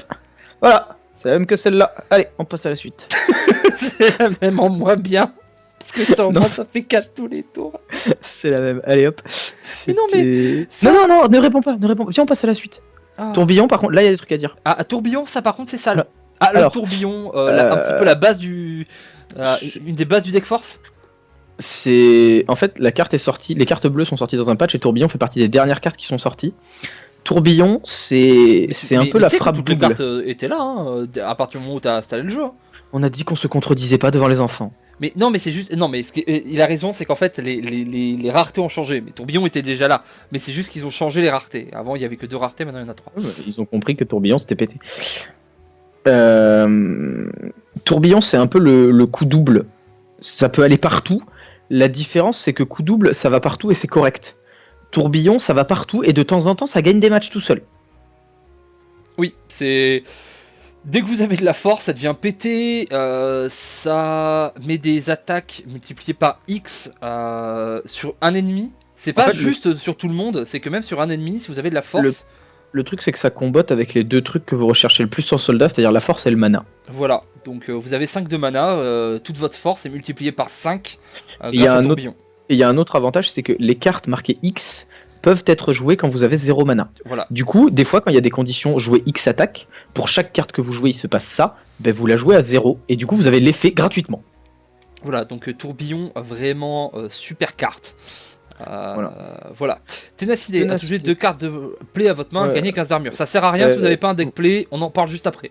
Voilà. Voilà. Uppercut. Onde de choc est mieux. Ouais, ça fait des dégâts, mais en fait ces dégâts sont... On s'en fout, complètement. Parce que en fait la vulnérabilité, la faiblesse, vous avez pas envie que ça dure un tour, la vulnérabilité non plus. Tu joues un truc à 2, tu le rends vulnérable. Ah bah c'est super, t'as utilisé les 3 quarts de ton mana pour... C'est bon, on a Voilà. compris, vas-y. Voilà, voir rouge, c'est la raison pour laquelle saigner est nul. Alors, voir rouge, ça s'épuise. Tu peux le jouer qu'une fois. Oh, choupette. Oh, Du coup, je vais jouer saigner dans mon deck. Ou pas. Alors, et voir rouge, alors là, du coup, vous gagnez un mana, vous allez dire, ouais, c'est pas top, un mana. Quand vous l'améliorez, la carte coûte 0. Du coup, vous gagnez 2 mana. Même si ça s'épuise, en fait, le fait d'avoir un tour où vous avez 2 mana de plus, ça permet de faire des tours complètement débiles. Et c'est surtout le fait que ça coûte pas de PV. Volet de coup, inflige 2 dégâts 4 fois, ça ne sert absolument à rien hors deck force. Voilà, c'est pas beaucoup, c'est 8, donc c'est pas énorme. Sauf que du coup, comme l'âme lourde, en fait, c'est un point de force, ça s'applique 4 fois. Voilà. Donc, ça peut monter très très vite. Voilà, avec 12 de force, vous regardez l'adversaire et vous faites coucou. Comment ça va? Voilà, et l'amélioration, ça augmente le nombre de fois où ça tape. Donc la force se multipliera Voilà. encore plus. Évolution plus. Évolution. Ajoutez 2 cartes play dans votre pioche. Quand vous piochez une carte play, piochez une carte. C'est un pouvoir. Donc ça veut dire que à chaque fois que vous piochez des plays, vous piochez des trucs. Et du coup, frappe sauvage, ça devient vachement blas. Parce que voilà. Ténacité aussi. Ténacité, ça devient pété. Si vous l'avez en plus, à chaque fois que vous piochez une play, vous piochez 2 cartes. Donc ça augmente même le. C'est même pas que ça empêche les plays de vous gêner, c'est que ça augmente votre taille de main. Voilà, c'est un peu le commissaire-priseur du soldat. Voilà. En soi, c'est ok. Voilà. Après, il y a des gros problèmes de synergie et il faut vraiment qu'on vous propose toutes les bonnes cartes pour que le deck fonctionne. C'est très très dur de sortir un deck évolution. Alors que la musique vient de s'arrêter, ça veut dire qu'on y est déjà depuis 1 heure. Ah bah c'est long de faire les reviews. Hein. Les gens ont l'habitude avec nous. Hein. Ouais, c'est long de faire les reviews et là, je crois qu'on a jamais fait autant de cartes d'un seul coup. Tu as relancé la musique ou pas? Oui, j'ai relancé la petite musique. Magnifique. Allez, Appétit, qui est personnellement une de mes cartes préférées. Voilà, Appétit. La carte est pas folle, mais quand elle est bien utilisée, voilà. Vous voyez les cartes qu'on aime pas parce qu'on perd des PV. Là, vous pouvez gagner des PV. Voilà. Tout de suite, la carte paraît mieux. Ça devient, c'est vraiment médiocre quand vous jouez au jeu en normal. Ça devient très value en ascension. Parce qu'en ascension, il y a plein de trucs qui font. Ouais, mais et tu vois tes HP? Oui. Bah tu les as plus. Mais comment? Je les ai plus. Ah bon. Bah je fais partir alors. Bah Petit fait non, t'inquiète pas. Je te ramène du gigot. Et là, voilà. Hop, la petite gigot, vous êtes bien. Attaque double. Le jeu en fait, il vous donne 3 mana de base. Et quand vos cartes maîtresses coûtent 2 mana, ce qui est la plupart des attaques guerriers, du coup c'est comme si vous aviez 4 mana. Voilà. C'est un voir rouge différent. Mais du coup, quand dans le tour vous faites 2 lames lourdes ou 2 frappes parfaites, c'est beaucoup mieux que quand vous en faites une seule et une frappe à côté. Oui, c'est assez monstrueux. Et quand Euh, c'est amélioré, c'est les 2 prochaines cartes. Voilà. Et du coup, eh ben, si vous voulez, pour 3 mana, le meilleur truc que vous pouvez faire pour 3 mana, c'est attaque double, frappe parfaite ou frappe lourde, conflit. Allez, ça dégage. Voilà, un petit conflit de canard, c'est fini. Paf. Allez, moi, c'est bien. On a dit qu'on avait fait 1 heure. Bon, on va arrêter là. Barricade. Alors voilà, on en a parlé. Barricade, On vous parlait des decks armure. Vous perdez plus votre armure. Donc, en fait, le deck défensif a un énorme problème. C'est que quand l'ennemi se booste, vous ne faites rien. Barricade, ça dit quand l'ennemi se booste, je prépare le tour d'après. Et du coup, en fait, Barricade vous enlève l'anticipation. Une fois que Barricade est actif, ce que vous faites, c'est qu'à tous les tours, vous faites juste votre meilleur tour. Voilà. Barricade, c'est totalement pété avec certaines reliques. Par exemple, c'est le filet L'encre. d'aiguille. Oui, et l'encre aussi. L'encre aussi. Filet aiguille, ça rapporte 5. Enfin, ça met de l'armure de plaque. Ce qui rapporte 5 et après ça les enlève au fur et à mesure. Mais imaginez, vous avez barricade, ça passe pas. Votre adversaire tape pas. Tous les tours, ça continue de se stacker. Vous allez continuer de monter l'armure. Votre métallisation, votre adversaire il tape pas un tour. C'est 3 d'armure gagnée pour le tour d'après. Vous pouvez monter l'armure. Vous stackez comme ça sur un tour un peu faible l'armure. Vous la montez bien. Le tour d'après. Vous arrivez avec votre enracinement qui va doubler votre armure, fin du game. Volvi exemple quoi. Voilà. Brutalité au début du tour, perdez un PV. Arrêtez de nous faire perdre des PV. Voilà. Je l'ai beaucoup prise. Ça coûte beaucoup trop cher au final. Je l'ai beaucoup regretté. Quand une carte coûte 0 et que Volvi dit ça coûte trop cher, c'est vraiment qu'il faut pas la prendre. Ouais, c'est un PV, on n'a pas l'impression, parce qu'en fait c'est tout con, mais il y a des matchs où arrête avec tes exemples, arrête, on a compris. Le mec il dit ça fait 1 heure, qu'est-ce que je fais? Je vais leur parler de ma voisine. Mais vas-y, avance. Bon d'accord, dépassez les limites. On n'a pas besoin de la review, la carte, tout le monde a compris ce qu'elle fait. Le seul truc qu'on peut dire sur cette carte, c'est tu cliques sur amélioration, ça s'épuise plus, voilà, c'est infiniment coupé. Voilà, c'est tout. Vous avez compris la carte? Vous savez dans quoi on la met? Allez hop. C'est trop faucheuse. Vous avez compris la carte, c'est pareil. Tu te calmes. Non mais c'est pas compliqué, tu fais plein de force, tu fais des faucheuses à 20, il y a le blob, tu récupères 80, et voilà, c'est facile. Tu te calmes. Qu'est-ce qu'on a dit? Tu te calmes. Oui. Faucheuse, c'est excellent comme carte parce que ça peut totalement remplacer des défenses. Quand vous avez un deck où il n'y a pas beaucoup de défense. Et des feux. Voilà, vous allez beaucoup vous soigner. Ça peut remplacer des défenses, ouais, ça peut aussi remplacer des feux. Ah, c'est beaucoup plus explicite comme exemple. Feu démoniaque, épuisez votre main, infligez 7 dégâts par carte épuisée. Vous rappelez la carte qui épuise votre main et qui inflige 16. Bon, voilà. Voilà, ça c'est mieux. C'est quand même pas très bien. Je la prends très rarement. Oui, mais quand vous avez un deck full pioche, vous pouvez faire des tours à 70. Voilà. Pratique. C'est ok. Folie furieuse, si vos PV sont inférieurs à 50%, gagnez du mana au début de chaque tour. Eh ben c'est cool. Je vais aller avec les boss avec moins de 50% de PV. Ça ne marche pas. Cette carte elle est dégueulasse. Elle est dégueulasse. Tu gagnes du mana quand t'es prêt de crever. Trop bien. Moi ce que j'aime bien c'est que Volvi, la seule raison pour laquelle il trash cette carte, c'est parce qu'il veut absolument parler de la suivante qui est sa préférée et ça c'est trop bien. Oui. Alors. Forme démoniaque. Volvi, tu as 12 mots. Les gens ont compris, c'est comme dépasser les limites. Vous avez très bien compris ce qu'elle fait cette carte. Vous avez très bien compris pourquoi on veut la jouer. Tu me compteras pas l'apostrophe. Hein. J'ai vu des tier listes. Elle est notée 0. Je donne 10. T'as compté 12 mots. Un problème? Alors, et ça c'est bien parce que du coup la carte d'après c'est Gourdin et voilà. C'est bien parce qu'on va rester à 12 mots en fait. Allez suivante.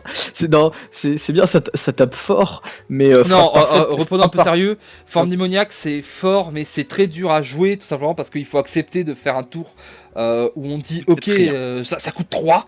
Ça coûte 3, quand ça s'améliore quand on fera la review des reliques vous allez comprendre. Voilà, quand ça s'améliore ça va pas mieux. Voilà, il y a des reliques qui la rendent bien mieux. Alors Gourdin, En fait c'est simple, c'est que frappe parfaite et lame lourde sont mieux et coûtent moins cher. Voilà, c'est ok dans certains types de decks. Si vous avez très peu de cartes, si vous l'avez très tôt. Si vous l'avez genre très tôt dans une game, Gourdin c'est ok. C'est très dur de l'avoir très tôt, mais oui, mais le problème c'est que voilà, à long terme, lame lourde et frappe parfaite vont faire beaucoup plus, pour moins cher. Voilà, mais avec une relique en particulier, c'est totalement value. On fera une vidéo sur la relique en question. Ouais, il y aura une Il y vidéo en a, entière. il y en a déjà 5 en fait, mais toutes mes runs sont sur la foutue relique en question. Immolation, épuiser une carte, c'est statue ou malédiction, infliger 10 dégâts à tous les ennemis. Alors, Alors, invincible. Vous connaissez la théorie du chaos où quand tout va mal, en fait, c'est quoi c'est le chaos apporte la paix au final. Ouais. Bah là, c'est pareil, c'est partir du principe que tout va foirer et du coup, on draft immolation au cas où. Non, c'est dégueulasse. Si vous avez pas de statue, en fait, si votre deck est bien, cette carte est nulle, et si votre deck est nul. C'est comme ces mecs qui achètent des préservatifs quand ils vont en boîte de nuit parce qu'on sait jamais. Non, tu vas pas baiser, mec. T'as une sale tête, t'as des boutons, t'as 14 ans. Déjà, on est même pas sûr que tu rentres, alors crois pas que tu vas baiser. Prends pas immolation. Non, mais le pire, c'est que c'est épuiser une Laisse-moi carte. finir avec ma blague. Oui, bon. Mais, le mec il a commencé la carte en disant on parle d'invincible et depuis que j'ai voulu dire un truc il veut rajouter des trucs. Mais vas-y, mais laisse-moi mes moments de gloire. Moi je prends mes moments de gloire sur les cartes de merde. Laisse-moi kiffer la vibes avec mon mec. Vas-y, kiffe la Laisse-moi vibe. kiffer la vibes avec mon immolation. Je te laisse. Je te laisse tout seul, regarde. Finis ma blague, vas-y, parle d'invincible maintenant. En plus, invincible, il y a que moi qui la draft, tu la prends jamais. C'est vrai, moi je la prends jamais parce que je trouve que ça coûte cher. Denis l'aime bien. Moi j'aime bien pour la même raison que armure éthérée dans les builds genre forme démoniaque ou quoi, toutes ces cartes là qui ont un passif qui font que tu es plus fort avec le temps, mais invincible ça dit juste bonjour pour 2 je suis intouchable ce tour. Voilà, c'est tout. Ça dit bonjour, on se retrouve au tour suivant. T'as raison. Pour le coup, c'est une carte qui peut aller dans plein de trucs. Si vous avez des formes démoniaques, c'est ok. Si vous avez barricade, c'est pété. Ouais, il y a plein de choses comme ça. Invincible au racinement, il paraît que ça casse des games. Il y a plein de choses comme ça. Mastodonte. Ouais, vraiment. Waouh. Waouh. Alors, ça coûte 2. Ça Il y a pouvoir coûte il y a le mot aléatoire, ça inflige que 3. Super. Allez, bah ça tombe bien, on voulait prendre du temps pour parler d'offrande. Pas mal. Bah, meilleure carte du jeu. En tout cas, pour cette classe, c'est la meilleure carte. Alors, je veux clarifier un truc. Oui, il y a marqué perdez des PV. Vous voulez vraiment qu'on compare avec les autres cartes qui perdent des PV? Et voilà. 2 mana et 3 cartes. Si dans Hearthstone, il y avait une carte qui disait que tour 1, tu gagnes 2 mana et tu pioches 3 cartes, et qu'en échange, tu commençais à 15 PV, tout le monde la jouerait. Je vous mets le petit truc, quand c'est amélioré, c'est 5 cartes. On s'en fout en fait. En limite, ça vaut même pas le coup de l'améliorer tellement elle est forte de base. Ouais, En fait, c'est ça qui est pété avec cette carte, c'est que la carte est pétée quand elle est pas améliorée. C'est l'une des rares cartes qui est complètement cassée de base. C'est vraiment pété. C'est peut-être la meilleure carte du jeu en général. Non, mais, parce que... alors, je sais, voilà, pour les gens qui jouent à Hearthstone, c'est communion astrale, mais vous perdez pas votre main. Voilà. Mais le truc en fait, c'est que ces 4 PV, contrairement à toutes les autres cartes qui font perdre des PV, souvent, bah, ils vont vous faire piocher des cartes qui vont soit accélérer la partie. Et la carte, elle dit pour 4 PV, joue un tour supplémentaire. C'est la quête mage pour 4 PV. C'est une moitié de tour. Et puis c'est la quête mage pour 4 PV. Et ça va souvent vous sauver bien plus de 4 PV en fait. Donc jouez-la, prenez-la, faites des PB avec. Résurrection. Ils sont fous. Tiens, on parle d'offrande. Offrande. Résurrection, c'est pas bien. C'est pas bien. En fait, il faudrait pas que cette carte-là s'épuise. Oui, ça serait pas épuisant, on pourrait faire plein de combos. J'avais trouvé des combos infinis. En fait, j'avais trouvé un combo complètement idiot. Sauf que cette carte s'épuise. Mon combo, en fait, c'était avec appétit. Et en fait, si vous avez résurrection et appétit, et que dans le 3ème donjon, il y a des mobs qui se ressuscitent tant que les autres sont pas morts. Et du coup, vous pouvez monter à PV infini. Ouais, sauf que non, ils ont pas voulu, mais c'est pas bête, hein, ça aurait cassé le jeu, mais du coup ça sert à rien. C'est t'as vu cette carte que t'aimais bien, que t'as utilisé une fois? Ouais, bah pour un tu peux l'utiliser une fois de plus. Mais ça va pas genre ralentir mon deck de ouf ça? Bah ouais. Exact. Quand vous étiez petit et que vous aviez la Game Boy, et qu'un jour de votre Game Boy elle avait plus de piles, et ben vos parents ils vous voient, ils font bah tiens prends les piles de la télécommande. On l'a depuis 8 ans cette télécommande, on n'a jamais changé les piles. Ouais, bah tu finis ton niveau, petit bâtard. Voilà, c'est la même chose. C'est les piles de la télécommande, cette carte. Je dois avouer, je ne comprends pas du tout le rapport. Le rapport, c'est que c'est les piles de la télécommande. On te prête des piles qui sont à moitié pétées, tu les réutilises pour 1 heure et après tu les jettes. Voilà, c'est tout. Enfin, C'est les piles de la télécommande. Laisse-moi avec mes métaphores, c'est le seul truc que je fais d'à peu près bien sur cette chaîne. écoute, hein, tu sais, moi j'étais un gamin avec une Game Gear. Hein, oui, Game Gear. Oui, pas Game Gear, une Game Gear. J'avais Hein de l'argent, alors j'avais plusieurs consoles, gna gna gna, j'aurais pu être le joueur du grenier si j'étais pas analphabète à 17 ans et quart. Mais vas-y, laisse-nous tranquille. Sombre étreinte. Branle, on s'en branle. Oh là là, mais qu'est-ce qu'on s'en branle. Quand cette carte est épuisée, piocher une carte. Bon bah voilà, on en parlait avec Corruption, il y a une relique qui fait le même truc et tu payes pas 2. C'est quand Les pou- une carte est épuisée. Voilà. Donc vous pouvez faire feu démoniaque, vider votre main, repiocher 9 cartes, plus avoir de mana, rentrez chez vous. Vous savez, dans Hearthstone, c'est le prep concede du Slay the Spire. C'est comme vous voyez un voleur, il fait prep, backstab, prep, disparition sur bord de vide, innervation parce que vous étiez druide et qu'il a joué fiefé, concède. Oh voilà. Pouce en l'air, on s'en branle, mec, vas-y. Si vous avez... Pourquoi c'est légendaire? C'est The Spire, en fait, quand tu regardes en diagonale, tu fais waouh, plus la carte elle est rare, plus elle est forte. Et à la fin, t'arrives à être sombre éteint, tu fais ah non, en fait. Ah, Voilà, c'est le prout de cette fin de vidéo, c'est le mot de la fin, on n'a rien besoin de faire, la carte est déjà la blague de conclusion, Volvi tu peux couper, on a terminé. voilà. Salut.